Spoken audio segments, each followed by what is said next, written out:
సుమన్ టీవీలో మీ personal and business promotions కోసం కింది నెంబర్కి కాంటాక్ట్ చేయండి. దేవుళ్లకు నాగసర్పాలు రక్షణగా ఉంటాయా? దేవుళ్ల సంపదను తమ విషపు కోరలను అడ్డుపెట్టి సురక్షితం చేస్తాయా? కలియుగంలో కూడా ఇది సాధ్యమేనా? పూరిలోని జగన్నాథుడి ఆలయం కింద ఉన్న శ్రీక్షేత్ర రత్న భాండాగారంలోని నగలకు గిరినాగులు, విషసర్పాలు కాపలాగా ఉన్నాయా? అందుకే రత్న భాండాగారాన్ని తెరవటం సవాల్గా మారుతుందా? ఇదే ఇవాల్టి ఇంట్రెస్టింగ్ స్టోరీ.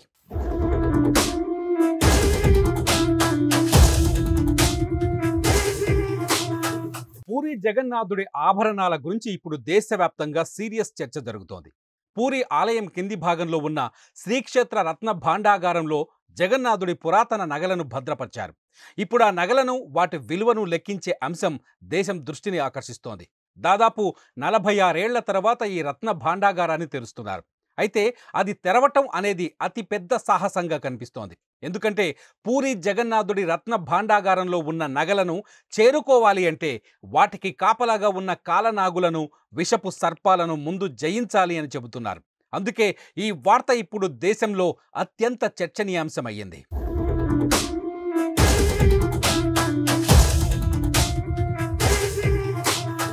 ఇది నిజమేనా? దేవతల నగలకు విషసర్పాలు కాపలాగా ఉంటాయా? అంటే పూరి జగన్నాథుడి కథలు చదివినా, పురాణాలను తిరగేసినా ఈ విషయం నిజమే అని చెబుతున్నాయి. ఎక్కడైతే జగన్నాథుడి నగలు ఉంటాయో అక్కడ కింగ్ కోబ్రాలు ఆ నగలకు కాపలాగా ఉంటాయన్నది ఈ ఇతిహాసాల సారాంశం.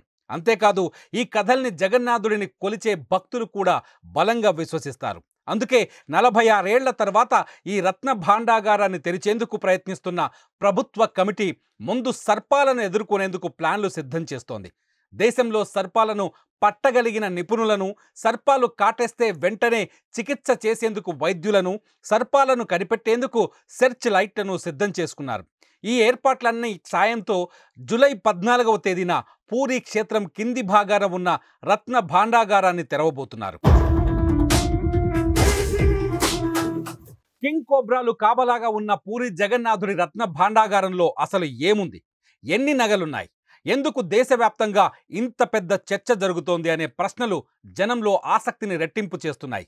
రత్న భాండాగారంలో వందల ఏళ్లుగా భద్రపరుస్తూ వస్తున్న జగన్నాథుడి వజ్ర వైఢూర్యాలు, గోమేధిక, పుష్యరాగాలు, కెంపులు, రత్నాలు, స్వర్ణాభరణాలు, వెండి ఆభరణాలు, వస్తువులు ఉన్నాయి. వీటన్నింటినీ 5 కర్రపెట్టెల్లో భద్రపరిచి రత్న భాండాగారంలో దాచిపెట్టి తాళం వేశారు. 1978 నుంచి ఇప్పటి వరకు ఆ గదిలోకి ఎవ్వరూ వెళ్ళలేదు. 2019లో ఆ సీక్రెట్ రూమ్లోకి వెళ్లేందుకు ప్రయత్నించి విఫలమయ్యారు. మళ్ళీ ఇప్పుడే ఆ గది తలుపులు తెరిచేందుకు సాహసం చేస్తున్నారు.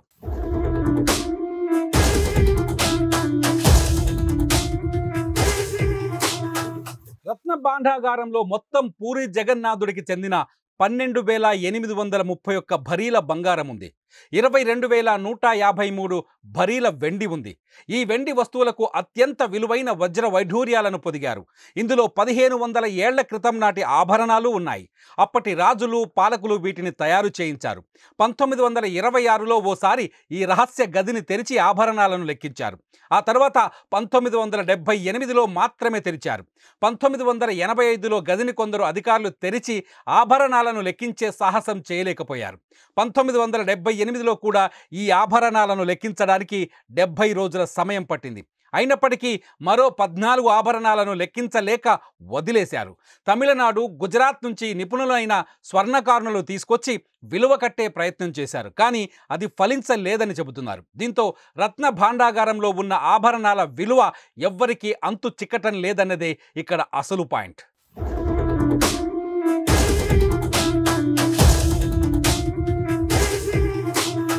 అసలు ఈ నగలు లెక్కించాలనే డిమాండ్ ఎందుకు బలంగా తెర మీదకు వచ్చింది అంటే ఒడిశా హైకోర్టులో ఓ భక్తుడు వేసిన పిటిషన్ వల్ల. జగన్నాథుడి రహస్య గదిలోని ఆభరణాలు లెక్కలు భక్తులకు తెలియాలని, వాటి విలువ కట్టాలని కోర్టుకెళ్లాడు. కేసు సుప్రీంకోర్టు దాకా వెళ్ళింది. సుప్రీంకోర్టు ఆదేశాలతో నవీన్ పట్నాయక్ గవర్నమెంట్ 2019లో 13 మందితో ఓ కమిటీ వేసింది. ఆ కమిటీ రహస్య గది తలుపులు తెరిచే ప్రయత్నం చేసింది. కానీ తాళం చెవి దొరకలేదు.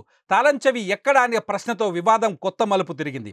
చివరికి ఆ గది డూప్లికేట్ తాళం చెవిని పూరి కలెక్టరేట్లోని కనిపెట్టారు. అయితే మొన్నటి ఎన్నికల్లో రత్న భాండాగారం ఆభరణాల లెక్కింపు కూడా ఓ రాజకీయ అస్త్రంగా మారింది. తాము గెలిస్తే ఆభరణాలను లెక్కిస్తామని బీజేపీ మాటిచ్చింది. ఆ మాట ప్రకారం తాజాగా విశ్వనాథ్ రథ్ అధ్యక్షతన మరో 16 మందితో కమిటీని నియమించింది. ఆ కమిటీ ఇప్పుడు ఆ గది రహస్యాన్ని ఛేదించేందుకు సిద్ధమైంది.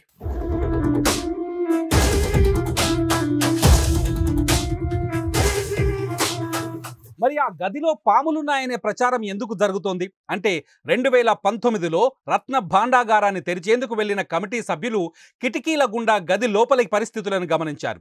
అప్పటికే ఈ గది లోపలి భాగాలు కూలిపోయి కనిపించాయి. వర్షపు నీరు వెళ్ళిందని, చిమ్మ చీకటిగా ఉందని చెప్పుకొచ్చింది కమిటీ.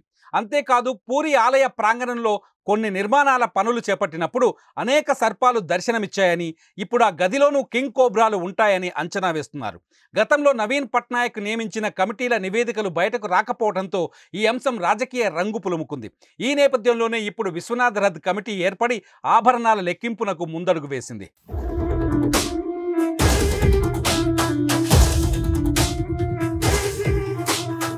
1978లో జరిగిన లెక్కింపు మాదిరిగా కాకుండా ఇప్పుడు జగన్నాథుడి ఆభరణాల మీద ఓ స్పష్టమైన నివేదిక ఇవ్వాలని భావిస్తోంది బీజేపీ ప్రభుత్వం.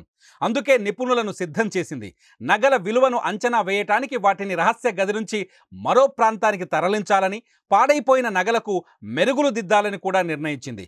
1978లో విలువ కట్టకుండా వదిలేసిన ఆ 14 ఆభరణాలకు కూడా విలువ కట్టాలని ఆలోచిస్తోంది.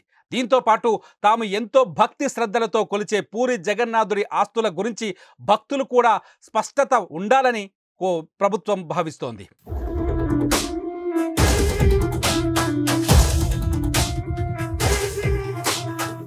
ఇంతకీ పూరి జగన్నాథుడి ఆస్తుల విలువ ఎంత అనే ఆలోచన ఇప్పుడు అందరి నోటా వినిపిస్తోంది. 2018లో ప్రభుత్వం చేసిన లెక్కల ప్రకారం పూరి జగన్నాథుడికి కూడా బోలెడంత ఆస్తులున్నాయని తేలింది. రత్న భాండాగారంలో ఉన్న నగలు కాకుండా దేశవ్యాప్తంగా పూరి జగన్నాథుడికి అనేక ఆస్తులున్నాయి. ఒక్క ఒడిశాలోనే 60,426 ఎకరాల భూమి ఉంది. పశ్చిమ బెంగాల్లో 322.9 ఎకరాలు, మహారాష్ట్రలో 28.2 ఎకరాలు, మధ్యప్రదేశ్లో 25 ఎకరాలు, ఆంధ్రప్రదేశ్లో 17 ఎకరాలు, ఛత్తీస్గఢ్, బీహార్లో కలిపి 3 ఎకరాల భూమి ఉంది. ఇది కాకుండా బ్యాంకుల్లో 600 కోట్లకు పైగా నగదు డిపాజిట్లు ఉన్నట్టు తెలుస్తోంది. అంతేకాదు కిలోల కొద్దీ బంగారాన్ని కూడా డిపాజిట్ చేసినట్టు సమాచారం ఉంది.